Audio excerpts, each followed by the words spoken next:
बात ऑस्ट्रेलिया की करें तो जीटीई बहुत ही खास टॉपिक और बहुत बड़ा सवाल रहता है स्टूडेंट्स में, क्योंकि हम जितनी भी वीडियोस लेकर आते हैं उसमें जीटीई को लेकर बहुत सारे कमेंट्स आते हैं कि बहुत टाइम हो गया, जीटीई क्लियर नहीं हो रही। पर आज हम आपको जो बात करने जा रहे हैं, जो बताना चाह रहे हैं इस वीडियो के ज़रिए कि ऑस्ट्रेलिया जीटीई एक हफ्ते में क्लियर हो सकती है। कैसे, पूरा प्रोसेस आपको ज़रूर समझाएंगे। स्वागत है आपका, मैं हूँ हरजोत कौर और ऑस्ट्रेलिया स्टडी वीज़ा और जीटीई प्रोसेस को लेकर पूरी जानकारी आपके साथ शेयर करेंगे। नेविगेटर्स ओवरसीज से visa expert Mrs Veena Goyal ma'am हमारे साथ हैं। बहुत बहुत स्वागत है मैम, नमस्कार।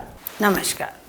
तो मैम, जीटीई जैसे कि मैंने शुरुआत में बात की है, अपने आप में एक बड़ा सवाल स्टूडेंट्स के मन में ज़रूर रहता है कि जीटीई क्लियर होने में आखिर टाइम क्यों ज़्यादा लगता है। और आप जैसे कह रहे हैं कि नेविगेटर्स ओवरसीज से जीटीई एक हफ्ते में आप क्लियर करवा सकते हैं, ये कैसा प्रोसेस है, कैसे आप एक हफ्ते में जीटीई क्लियर करवाते हैं? देखो, जो नॉन मेडिकल के स्टूडेंट्स हैं, क्योंकि कुछ कोर्सेज़ हैं जिनकी ज़्यादा रिक्वायरमेंट है बच्चों के उस हिसाब के प्रोफाइल के। अगर आप ऑल ओवर वर्ल्ड देखें, साइबर सिक्योरिटी वालों की, आर्टिफिशियल इंटेलिजेंस वालों की काफ़ी रिक्वायरमेंट है। और कुछ यूनिवर्सिटीज़ जो हैं उनकी जीटीई थोड़ा सा कंपैरेटिवली उतनी हार्ड नहीं है। हार्ड मीन्स कि वो सारा चेक कर रहे हैं बच्चे को, हर डॉक्यूमेंट उसका सब ठीक होना चाहिए। लेकिन लीनियंसी कहाँ है कि आप कुछ यूनिवर्सिटियाँ कहती हैं कि जो आप फीस पे कर रहे हो उसके भी हमें प्रूफ दो 3 मंथ्स ओल्ड है। तो वो बच्चा कहता है कि मेरे पास 16 लाख रुपया लिविंग एक्सपेंसिव, 15 लाख रुपये, 450 कितना है, सॉरी, तो ये 24,550 है शायद। तो ये जो है हमारे पास ओल्ड है एंड $2,000 एयर फेयर। तो इनको मिलाएं तो अगर आज की कैलकुलेशन करूँ 15-16 लाख के आसपास आता है। वो उनके पास पुराना है, लेकिन फ़ीस वो फ्रेश डाल सकते हैं। लेकिन यूनिवर्सिटियाँ एक्सेप्ट नहीं करती हैं। काफ़ी सारी यूनिवर्सिटियाँ कहती हैं वो आप पुराना दिखाओ।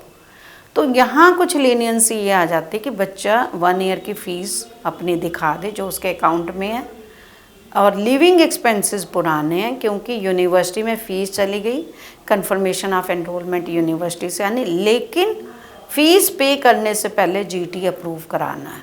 तो आपके लिविंग एक्सपेंसेस या एजुकेशन लोन जो भी है वो 15-16 लाख पुराना हो, फ़ीस आप नहीं डाल सकते हैं। लेकिन इनकम से कोई कंप्रोमाइज़ नहीं है।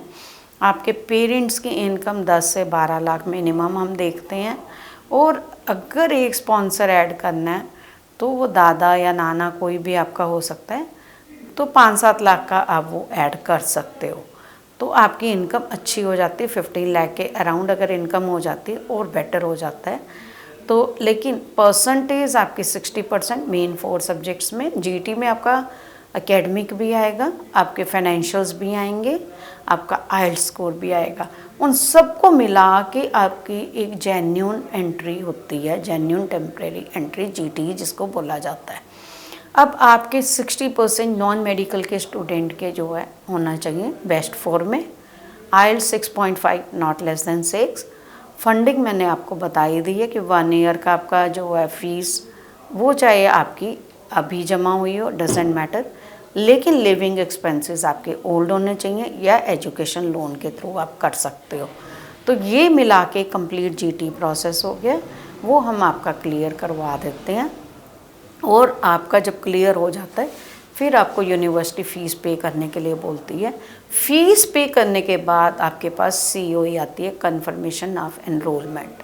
उसके बाद आप एम्बेसी में अपनी फ़ाइल लॉन्च कर सकते हैं। फ़ाइल लॉन्च करने के बाद आजकल वीज़ा रिज़ल्ट जल्दी आ रहा है और ये उम्मीद की जा रही है कि जनवरी में वीज़ा बहुत अच्छे देने वाले हैं। जी ठीक है। तो मैम, यहाँ पर एक सवाल मैं ये ज़रूर करना चाहूँगी, जिन स्टूडेंट्स के अक्सर ये सवाल रहते हैं कि बहुत टाइम हो गया, जीटी क्लियर नहीं हो रही, आखिर वो जीटी डिले में क्या क्या खास तौर पर रीज़न्स रहते हैं? जैसे मैंने आपको बताया कि यूनिवर्सिटीज़ कहती हैं कि आपने जो फ़ीस जमा करनी उसका भी वो कहाँ से आया, और आजकल तो वो 1 ईयर का भी अगर आपने पुराने फंड्स दिखाए हैं, 1 साल पहले का भी सोर्स मांग रही हैं कुछ यूनिवर्सिटियाँ।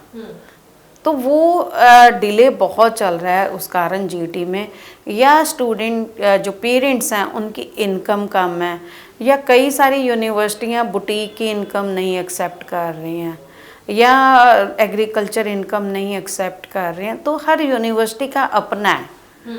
अगर मान लीजिए एग्रीकल्चर अब एज ए कंसल्टेंट हमें पता होना चाहिए कौन सी यूनिवर्सिटी क्या एक्सेप्ट कर रही है। एग्रीकल्चर इनकम के लिए आपकी आईटीआर एक्सेप्ट नहीं हो रही तो आप तहसीलदार से इनकम सर्टिफिकेट भी लेके रखो, क्योंकि आईटीआर में तो आप जितनी मर्जी इनकम डिक्लेयर कर दो, लेकिन उसका प्रूफ है कि नहीं है वो बहुत ज़रूरी हो जाता है। पहले तो वो कहते थे आपके पास आईटीआर होनी चाहिए, लेकिन अब आईटीआर आई तो उनको लगा आईटीआर तो हर कोई 8 लाख 10 लाख भी है, क्योंकि एग्रीकल्चर इनकम में तो टैक्स नहीं है। अब वो कहते हैं तहसीलदार से इनकम प्रूफ लेके दो कि वाकई में आपकी इतनी इनकम है, फिर उसकी आईटीआर आप बनवाओ।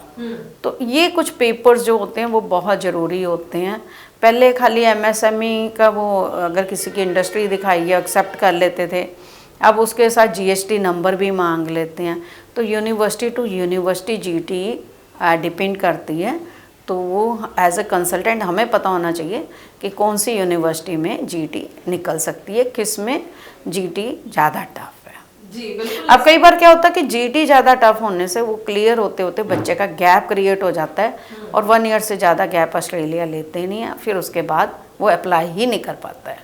जी बिल्कुल, वही मैं ज़रूर इसीलिए कहना चाहती हूँ सभी स्टूडेंट्स से कि एक्सपर्ट सलाह बहुत ही ज़्यादा ज़रूरी रहती है, ख़ासतौर पर जब हम ऑस्ट्रेलिया की बात करते हैं। थोड़ा सा डिले तो उसके बाद आप अप्लाई ही नहीं कर सकते, आप सभी जानते हैं। तो अच्छी और माहिर सलाह चाहिए तो ज़रूर जो नंबर डिस्प्ले है इस पर कॉल करके भी आप ज़रूर नेविगेटर्स ओवरसीज़ की टीम से जुड़ सकते हैं। मैम को मिलना चाहते हैं तो आप ज़रूर नेविगेटर्स ओवरसीज़ के ऑफिस विज़िट करें, अपने डॉक्यूमेंट्स भी अपने साथ ज़रूर लेकर आएँ ताकि असेसमेंट की जाए, सही ऑप्शंस और सही प्रोसेस आपको गाइड किया जा सके। बहुत बहुत थैंक्स मैम, आज आपने जीटी को लेकर काफ़ी सारे पॉइंट्स जो है स्टूडेंट्स को क्लियर किए हैं। आगे भी इसी तरह से हम और इन्फॉर्मेटिव वीडियोस लेकर आते रहेंगे। फिलहाल के लिए हमें दीजिए इजाज़त। Thank you so much.